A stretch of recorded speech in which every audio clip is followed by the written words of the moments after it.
तो hello friends, स्वागत है आपका आपके स्टडी हब चैनल पर। और मैं लेकर आई हूँ आज आपके लिए पुष्प की संरचना। तो ये टॉपिक सभी वैकेंसी के लिए वेरी आईएमपी होने वाला है, तो अंत तक बने रहिएगा। तो देखते हैं हम पहले पुष्प के कुछ मुख्य पॉइंट्स। सबसे पहला है कि पुष्प का अध्ययन एंथोलॉजी कहलाता है। यानी पुष्प का अध्ययन क्या कहलाता है? वह कहलाता है एंथोलॉजी। पुष्प पौधों का जनन अंग होता है, यानी कि पुष्प ही प्रजनन के माध्यम से फल का निर्माण करता है। तो इसका प्रमुख कार्य क्या है? फल का निर्माण करना। और यह भी जानना जरूरी है कि सबसे बड़ा पुष्प कौन सा होता है? यह होता है रेफेलिशिया। और सबसे छोटा पुष्प कौन सा होता है? यह होता है वोल्फिया। अब हम जानने वाले हैं पुष्प की संरचना। चलिए देखते हैं हम पुष्प की संरचना। तो सबसे पहले पुष्प का भाग होता है, यह होता है व्रंत। यानी कि हम देखते हैं कि पौधों में जो पुष्प होता है एक डंठल के द्वारा उससे जुड़ा हुआ होता है। तो जॉइंट इस डंठल को हम क्या बोलते हैं? उसे बोलते हैं हम व्रंत। इसके बाद आता है इसका पुष्पासन। यानी कि यह जो पूरा पुष्प एक आसन पर स्थित होता है उसको हम बोलते हैं पुष्पासन। इसके आगे ही पुष्प के भाग चालू करें। तो चलिए स्टार्ट करते। तो पुष्प का सबसे पहला भाग क्या होता है? बाह्य दल पुंज। यह पुष्प का सबसे पहला चक्र है, यानी कि यह हमेशा हरे रंग का होता है। चाहे आप गुलाब में देख लीजिए, गेंदे में देख लीजिए, चमेली में या मोगरे में, आप किसी भी पुष्प में जाएंगे तो यह हमेशा हरे रंग का ही दिखाई देगा। अब इसका प्रमुख कार्य क्या होता है ये भी जानना जरूरी है। तो इसका प्रमुख कार्य होता है कि यह कली के समय पुष्प की रक्षा करता है। यानी कि हम देखते हैं जब पुष्प कली अवस्था में होता है तो उस पर एक हरे रंग का आवरण, एक रेपर लगा हुआ होता है जो उसकी रक्षा करता है। तो उसको हम क्या बोलते हैं? उसको बोलते हैं बाह्य दलपुंज। अब आते हैं इसके हम दूसरे भाग पर। इसका दूसरा भाग होता है दलपुंज। यानी यह पुष्प का दूसरा चक्र होता है और इसकी एक इकाई पेटल कहलाती है। यह हमेशा रंगीन होता है। रंगीन यानी कि जब भी हम किसी पुष्प को देखते हैं कि यह गुलाब लाल है, पीला है या फिर नीला है, तो वह हम किस आधार पर जज करते हैं? वह हम करते हैं इसके दलपुंज के आधार पर।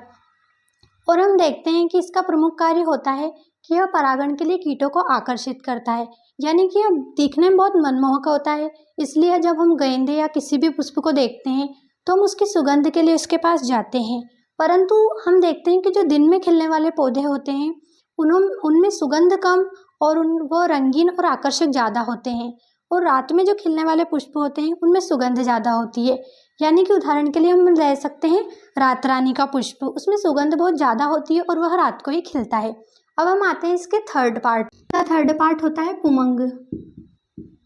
यह पुष्प का नर जननांग होता है और इसके 3 भाग होते हैं। तो मैं आपको बताने वाली हूँ पुमंग और जायांग को अभी थोड़ा सा डिटेल में। इसका फोर्थ पार्ट होता है जायांग। यह पुष्प का मादा भाग होता है, इसे हम जायांग कहते हैं। तो इसके भी 3 भाग हैं। लाइक शेयर सब्सक्राइब जरूर कीजिएगा। अगर आपको किसी और टॉपिक पर वीडियो चाहिए तो आप कमेंट सेक्शन में बता सकते हैं, मैं लेकर जरूर आऊँगी। अब हम देखते हैं इसके मेल और फीमेल पार्ट की थोड़ी सी डिटेल। यानी कि इसका मेल पार्ट होता है पुमंग। तो इसके 3 भाग होते हैं। सबसे पहले इसका भाग होता है पुंकेसर। यानी कि जो हम यहाँ से यहाँ तक की संरचना देखते हैं इसको हम बोलते हैं पुंकेसर। इसके बाद आ जाती है इसकी ये वाली संरचना। यानी कि आप देख पा रहे जो ऐसी संरचना है इसको हम परागकोश बोलते हैं। और इस परागकोश के अंदर ही इन कणों का निर्माण होता है। इन कणों को हम क्या बोलेंगे? इनको बोलेंगे हम परागकण। हम आ जाते हैं अब इसके फीमेल पार्ट पर, यानी कि जायांग। जायांग जो पुष्प का फीमेल पार्ट होता है, इसके भी 3 भाग होते हैं। सबसे पहला इसका भाग होता है जो आप ये गोल संरचना देख पा रहे हैं, इसको हम बोलते हैं अंडाशय। और इसके बाद जो ये नलिका व संरचना यहाँ तक जाती है इसे हम बोलते हैं वर्तिका। और जो लास्ट में एंड में छोटी सी संरचना आती है इसे हम बोलते हैं वर्तिकाग्र।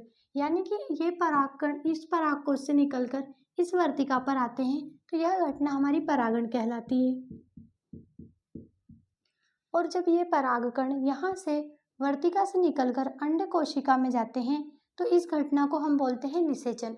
परागण और निषेचन थोड़ी सी लंबी प्रोसेस है, तो मैं इसे आपको नेक्स्ट वीडियो में ज़रूर बताऊंगी। इस वीडियो अच्छी लगी हो तो लाइक शेयर सब्सक्राइब जरूर कीजिएगा। किसी भी प्रकार का अगर आपको डाउट हो तो आप कमेंट सेक्शन में बता सकते हैं, मैं उस डाउट को जरूर क्लियर करूंगी। और इसके नेक्स्ट पार्ट में हम मिलते हैं अगली वीडियो में। जब तक के लिए बाय, टेक केयर।